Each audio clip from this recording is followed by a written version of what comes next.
Sure. And we're live again because Jason forgot to say something very important.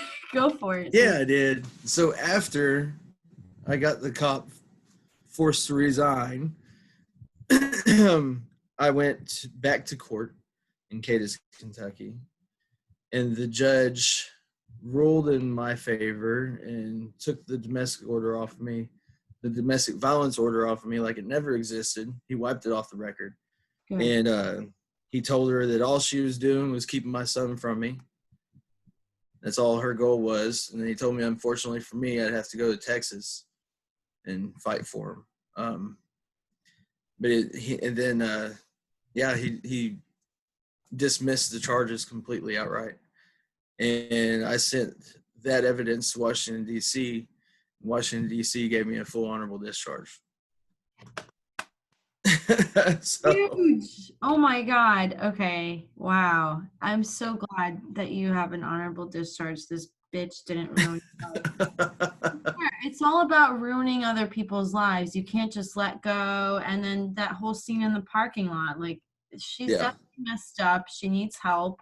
And you're the same parent here. And as much as trauma have you experienced, I think you can ask for reunification therapy. I would recommend that. Yeah.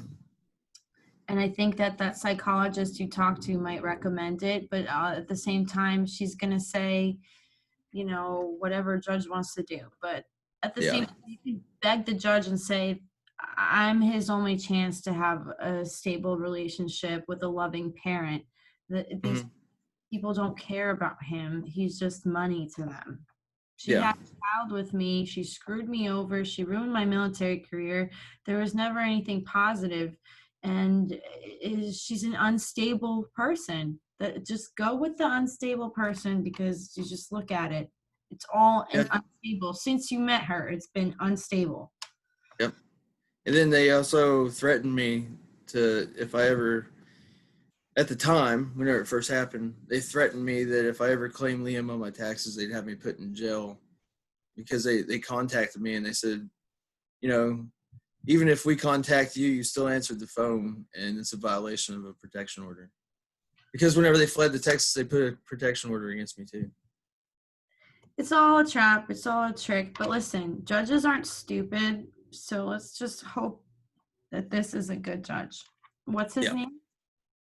I really don't know. That's okay.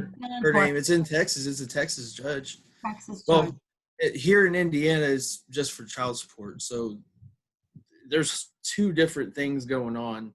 We got the child support in Indiana on August 28th. Then there's not even a court date for custody or anything. Okay, so I'll probably be forced to pay money.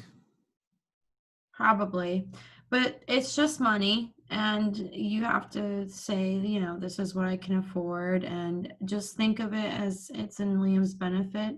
Don't think of negative things. He's not going to get any of it.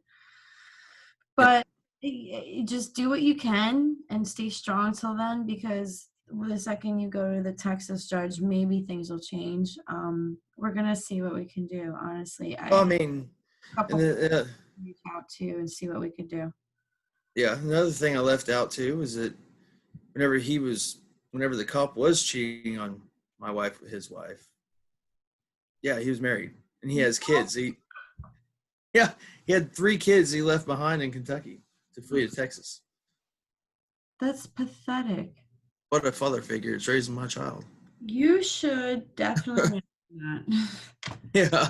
Make sure before your court date, you write everything down that you want to make sure you're not, it's an emotional day for you. So just remember to write everything down, bullet point it, make sure you cover it with the judge and your lawyer, and make sure that your lawyer understands what is going on, because some of them just really don't care. Right. Oh, I've got it all. Okay. Trust me. Awesome. Trust me. Okay. Well, I'm going to end the recording unless you have more to say. Nope. That was it. Awesome. Thanks.